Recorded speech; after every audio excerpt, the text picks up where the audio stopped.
This must be a good day. Celia, I So want to let thanks you for know that. that we can only see part of your slide. Oh, are you seeing something blocking it? Yeah, like at the bottom where it says www.lifecourse something, I have life. That's That's all I really can weird. see. Hold on. I'm going to pop Nope, out again and reshare it because was my bad. I see that my gallery had overtaken it. We're good. Sorry about you're that. good. Yep, we're Everybody's good. seeing everything. Okay. So I'm going to cancel that. All right. We can see everything now. All Oops, right. we Great. can. All right. Welcome, everybody. Lunch with Life course. And we're going to talk about the experiences and questions booklet um, that I love and adore. That it's just all things life course wrapped into one. But before we get too far into this, I want to tell you who I am, and more importantly, who the other people that are joining me are.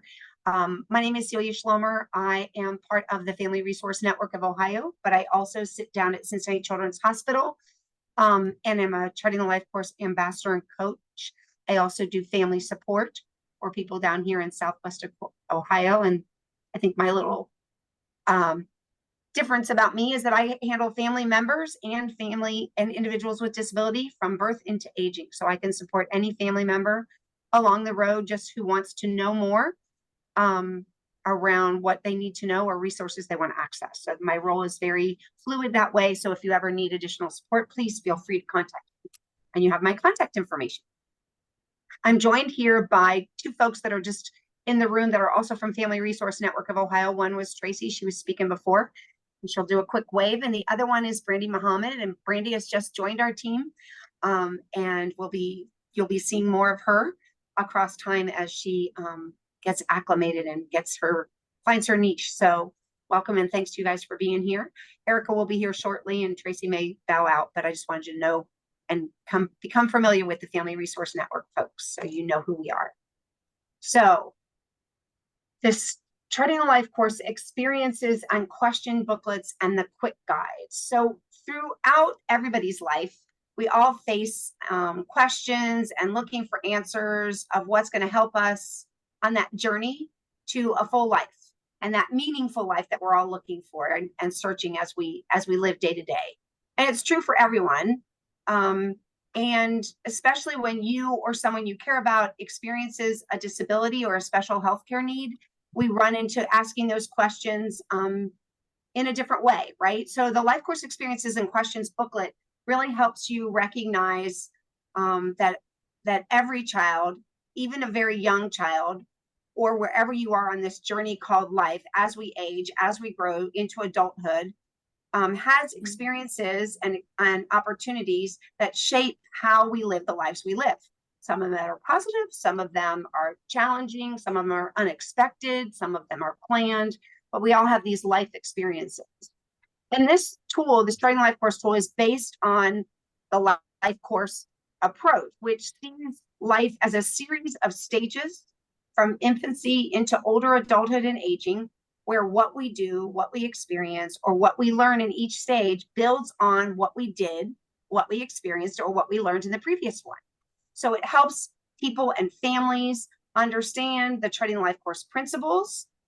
Those are the things you hear us say in different trainings are in this booklet and reinforced in writing. If that helps you, it helps you understand how to focus on a specific life stage and really understand how experiences in each one of these stages or lack of them can shape opportunities for your future. It also really emphasizes creating a path towards a full life as defined by you or a person that you're supporting and their family.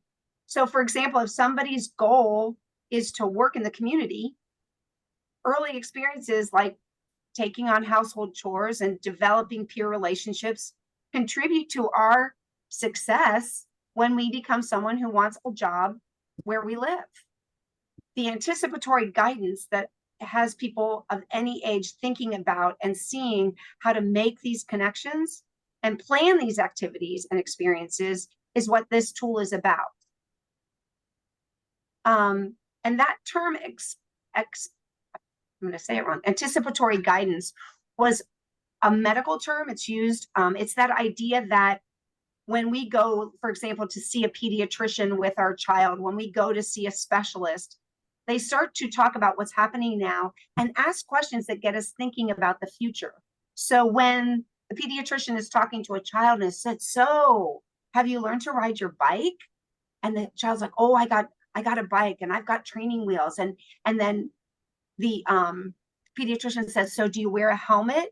That question is as much for the child as it is for the parent, to get us thinking about, oh, they're only on a trike, we didn't get a helmet. Oh, we should think about that. So it's that anticipating what we need to think about next.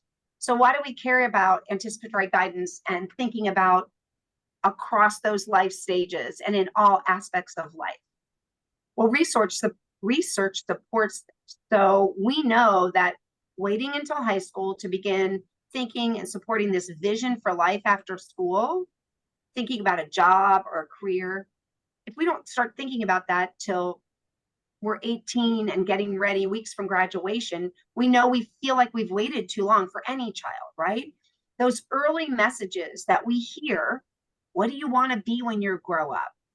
What do you do after school? Whatever the questions are that we ask and think about, positive or not so positive, including all the things that we hear at first diagnosis if we're a parent of a child with a disability, including things that are asked and thought about in early elementary school. All those things can really be course shifting, right? They can really change what happens. If someone starts to tell me that my child is really bright and they'd be a really good doctor someday, course shifting. I'm like, oh, I just thought they were, Joe typical. I've never thought about them being a doctor. Maybe I'll kind of ask them more questions, get more involved, and or your child themselves says, I love art. And then you see them in a different perspective. So that course shifting thing happens, and we know that happens early. So that's why we want to think about what we're doing in terms of experiences and opportunities, and we respond to those things. And what this tool really tries to do is to begin to get you thinking about them early, because often for family members, we shut that down. We change our expectations. We worry about it, whether it's fair to expect that. And research tells us that parent expectations are a game changer, that their expectations almost often have the most influence on the types of opportunities and experiences that are provided for a child. And that starts very early. So when families have a vision of possibility beyond the school years, they're more likely to, one, expect their child to have responsibilities at home and do those things that their other typical children do. Two, they have conversations about their future. What do you want to be? What are you going to do? Three, they involve their child in opportunities, extracurricular opportunities, community activities, etc. And four, they advocate for that rigorous learning opportunity and expectations. And lastly, they connect their child. They make sure their child's connected to those opportunities, volunteer or otherwise. So all of this takes place long before transition planning at 14 or 16. It starts with advocating for student participation in the general ed classes. It starts with really kind of looking at real volunteer and work experiences or other ways that our child is included and belongs. So when parents and professionals don't see success and possibility, they lower their expectations and they adjust. So it can have that impact either way, right? So we want to make sure we're kind of following that cycle of understanding that more experiences and more opportunities begets more experiences and more opportunities. And sure, not all are going to be successful, but we'll move forward. So the Blue Book and the quick guides are really designed to help anybody reflect on life experiences and goals that are possible. We need to encourage people and families to engage in conversation with those who support them. Conversations about what they want and what they don't want, what they need to be successful, what they need to be self-directed. When do I get to transfer what I really want to guide this conversation instead of what you have? Simple as that. So with the support of the experiences and question books, people can really focus on their current situation. They can look back to plan for future stages, see what they missed, and move forward then. Professionals can use the guide to listen better and to understand the needs of the people they're supporting and to start conversations about possibility, about self-determination, and about a future and creating a vision for a future. So this tool really can help anyone interested in understanding experiences and the perspectives of people with disability and their families. And it encourages to create more inclusive community opportunities.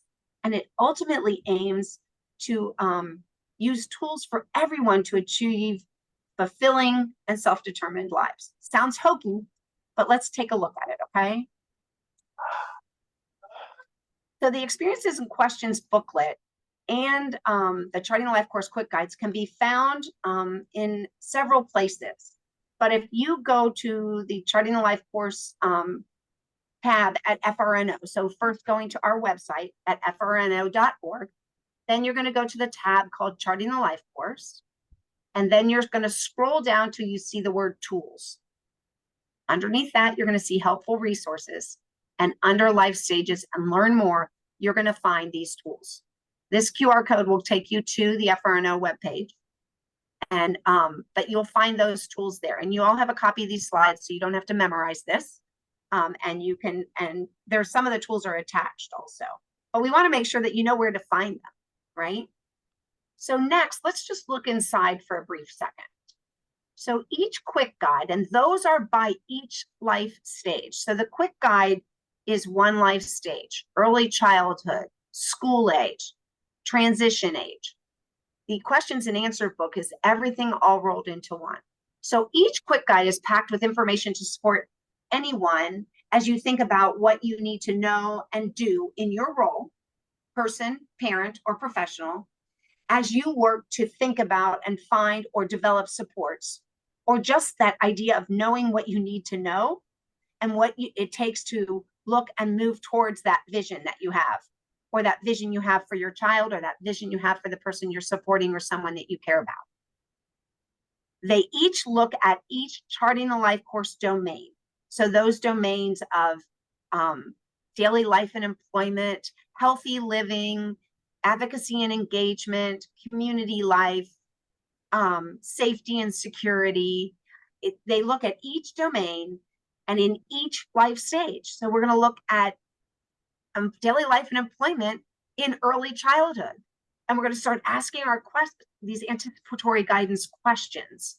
It asks important questions and begins to form these. By asking these questions, we're forming expectations. If I've never thought about my child with a disability participating meaningfully in family chores, when it asks that questions of, do you have a vision and expectations of me that is equal to that of my siblings? And have you accommodated my disability so I can participate? We're forming an expectation that maybe a family hasn't thought of. And as you can see here, looking at each early childhood question, it asks things that encourage us to think about those experiences. So I'm going to zoom in for just a sec so you can see those, but you can see them on the attachments that you received. But we start to talk about those things. And by asking these questions, we're creating expectations and raising those expectations and giving families permission or professionals permission to have expectations, because we know expectations is a game changer, right? So when you look inside the questions and answers book, it will be a large one-page spread like this by each life stage. And you can tell by the coloring and the symbols used, you see the sun over here, that it's daily life and employment. And it's each life stage from prenatal all the way to aging. And then in each life stage, it breaks it down by section. But when I encourage, when I look at this book, and I encourage you guys, I don't look at just the stage we're in. So let's say we're talking and thinking about a school age child. I'm going to look back here and see if there's things that we missed or that we can build on that are real strengths. I'm going to look here at what we're doing. And I'm also going to look at transition so I can start to anticipate what's coming next and understand the why. Why do I need to do this in school age? Oh, because the expectation is this in transition. So it's never too late to start. And we can always make room for new skills or skills that we missed or didn't have an opportunity to build because we were focusing on something else. There's no shame or, oh, I should have. It's like, oh, now I have an opportunity to think about that. And then when you look at it more closely in each section, so if we're under school or early childhood, we're going to see a section that talks about what we can anticipate or think about in education, in that area of education, and asking you questions. Are you sending me to preschool and daycare? It's okay if the answer is no, but we also know that children who have an opportunity to school settings sooner or as soon as they're ready, the expectations will change and our experiences will be different that will lend itself to new opportunities. But we're also asking questions like, do you know where or how to find a childcare provider that can accommodate for my disability? Gosh, I didn't know that was an expectation I could even hold. I'm allowed to think about that? Okay, now we're changing things for a family and a conversation they might have. Again, employment. Are you, and which seems silly, early childhood employment, but do you have a vision in mind for my future? Are you thinking beyond today? And we know when we get a diagnosis early, that becomes pretty overwhelming. But giving ourselves permission to know and think about that and having an impact on what we do now makes that not such a scary thing for families. So another reason why it's really helpful. Planning for possibility in family life. Are you exploring how technology can assist me with daily activities so I can participate as a family member? You know, what are the routines and strategies that the family has? Are they helpful? Would it be helpful to change them to accommodate and allow me? And the favorite story I have about this was a child that we were working in Sycamore schools, and a family, after doing a LifeCourse training, came back and we said, what's the one thing you changed? He said, we called a contractor. Like, what? They wanted to change their home so it was more accessible so he could be independent while using a wheelchair in their home. He was getting to be that middle school age, and they were still doing things like preparing his lunch and getting him out the door because the house was limiting in what he was able to do. And they recognized that if they did some accommodations within the home, he could be more independent, see his own self-ability, his own self-determination, and see himself as capable, and that would change how he would move forward. So again, changing the expectations and opportunities so that they have this. And then you can look at transition age and see the same things. You're looking at, again, have you helped me create a transition plan that's truly individualized? Are we talking about what I want now and not what you want for me? Are we making that transition? And so things like that that are super helpful, but the same categories, right? We can do it in every domain.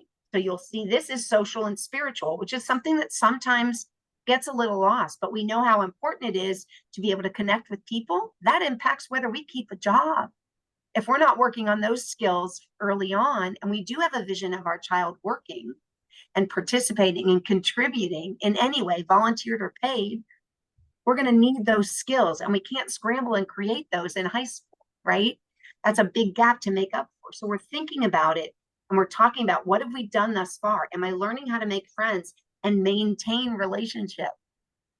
Making friends we can do. Our friends all come to the same place every day, but we hear every day when we're supporting kids who have transitioned, when we're no longer going to that place where all the kids our age that we know are every day, do we know how to maintain that friendship? Do we know how to use the things that kids typically use? But you'll see all these skills building across each phase. So we're not jumping into it, but we can look back and say, oh, we missed the mark on this one. Our child doesn't have a smartphone. Oh, do we need to think about that? What are our concerns about safety about a smartphone? How can we address those so that they can connect to teens and peers in a way that their typical teens and peers connect? And how do we build that skill? So it's not exhaustive. It's not going to ask every question that a family needs to ask, but it does get the conversations going. For those of you that are professionals that are working on plans, ISPs or IEPs, it's a great place to look and think about how you can support a child moving in and thinking about these things and a family as they do so, right? So how do you use these? How do we really think about them from a concrete use? You can use them as professionals and family members to share and talk about how you use Charting the Life course in, supporting the people that you love, care about, or work with. It gives it a great concrete way to say, this is what I'm talking about. Go look at it and let's talk more. And for all of us who have a passion for this work and understand the power of having this opportunity to have these conversations and using tools to have these conversations, it is a great space to start those conversations. Just wondering about some of those questions, wondering about them, reading through them, and thinking about yourself as an adult. Did I do this? What impact did it have on me when I was a teenager because I didn't do this? What hurdles did I have? And how can I equate that to the journey that I'm on with this particular person, right? But it really does help you have a concrete, this is what it is in your hands. So I really appreciate it for that. The beginning will talk you through the principles that you hear. If you ever come to a Charting the Life Course training, you hear repeated those 8 principles. All of those are put down and clearly discussed. It talks about why life stages are important. Okay, so it really does a great job, and it's a nice handheld piece that has that, or a link that has that. You can always refer back to it. You can use the guidance questions to develop support in an integrated STAR. So you can integrate them within the tools. If I took opportunities to accommodate my child's ability to contribute at home and be part of the family chore and opportunities, how could I do that? If I put that at the center of the STAR and said, okay, what strengths do they have to do that, the strengths point of the STAR, and what strengths do they need to do that? What relationships do they have within the family or at home or maybe in the community that can help them understand that? They might have a friend that has chore expectations and they're scratching their head going, well, she does this, then I can do that. Maybe there's a sibling that they have a really strong bond, and as long as they're working with them, they're going to be able to do this, right? Maybe there's a relationship with dad right now because of expectations that mom telling him things or asking things of him is more productive, or vice versa.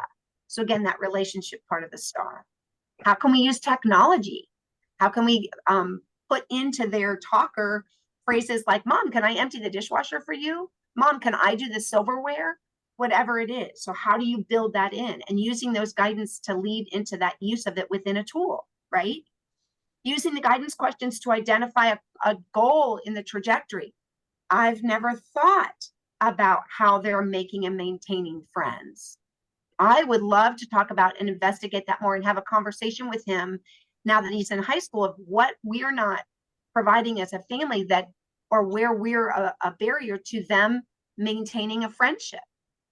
Maybe that conversation about the cell phone is going to come up, and having it be a smartphone so I can be on Instagram or something like that. So because that's where my friends kind of communicate what they're doing for the weekend. And I'm missing out on that because I don't have the smartphone, right? So those types of conversations, using the guidance in a goal attainment sheet. And that's one that we'll send to you. I had intended to send it out ahead of time, and I'm realizing as I'm seeing this that I didn't. But it's a great tool that's on the LifeCourse Tools website, that you set a goal and it helps you measure it. And it's not just meant for people that are professionals. We as family members can watch that and see if we're moving towards that thing they said they wanted, or that thing we wanted for them. And it's a great LifeCourse tool. So Eric, if you can make a mental note that we'll send that to everybody so I don't forget.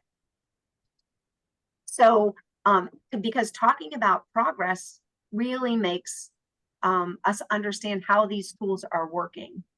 So there's lots of different reasons to look at this book or to utilize the quick guides. I always say, and often in other trainings, I talk about use it when you're stuck, when you just don't know what else to try. Turn to some of your LifeCourse stuff, look through this booklet and go, okay, is there anything here that can give me, just shake it up a little bit and give me something to think about? When you're in uncharted territory and you're really trying to do something, but you're kind of feeling unsure of where to start, when you need a guide from the side, this tool is fabulous. When you want to plant a seed, asking a family just one of these questions to change or plant a seed, it's really helpful. When you want to transform how someone's thinking, all people have the right to live, love, work, play, and pursue their life aspirations in their community. Sometimes we have to broaden people's thinking to give someone access to that alone. Maybe you want to brainstorm. What would happen if we developed a social goal in the IEP, even though we're not doing formal SEL or whatever? What would happen if we developed a social goal and started tracking his connections with his peers? We had a mom who actually developed a future planning statement and some goals. And in it, she wanted to see that from 3rd grade to 5th grade, before he would move buildings, that he had at least 3 strong friendships. So that when he moved from 5th grade to the new building, we wouldn't be doing that scramble of where is his one friend, and we're going to put him in that classroom with that one friend because he has one friend and we want him to be in the same class. She wanted him to have multiple friends. She wanted one of those friends to actually live in the neighborhood so they could do play dates and opportunities to be on the same team or things like that. So being forward thinking with that and brainstorming that is really possible. It helps us reflect on what we might have missed. The beauty of looking back to the previous life stage and saying, oh, we didn't do that.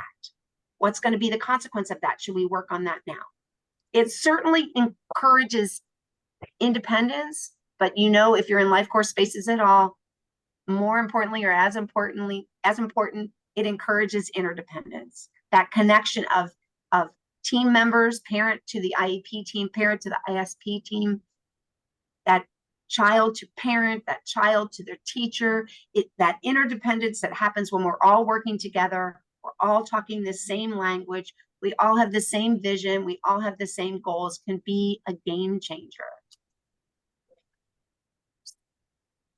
Charting the life course as a whole, and this tool is no different, broadens and deepens our thinking. It helps us identify how we're going to move toward a more self-determined life, that life of control and autonomy, that life of feeling competent, and that life of feeling connected to those that I care about and those that can help me. They get families and professionals talking, and they begin new conversations, new goals, and new plans. And this tool is no different. And when needed, it can highlight those gaps, right? That things we missed. So all of this was brought to you by, and I do this every time, I just want to thank our FRNO folks that always make this work possible for us. We're continuing to grow in it. We want you guys to continue to understand and see the use of the tools. Does anybody want to share something? Quick question? Anything real quick? I know these are quick and dirty, but I just want to give that opportunity because we actually have 3 minutes left. I'm going to put my contact information up there again. But anybody have questions or comments?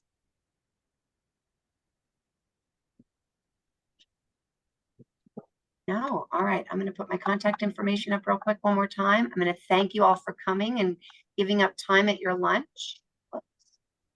And I just hope that you will take a minute to fill out that survey. That's important to our funders. We have to go back and let them know what we're doing and who we're reaching, and that we're reaching into the right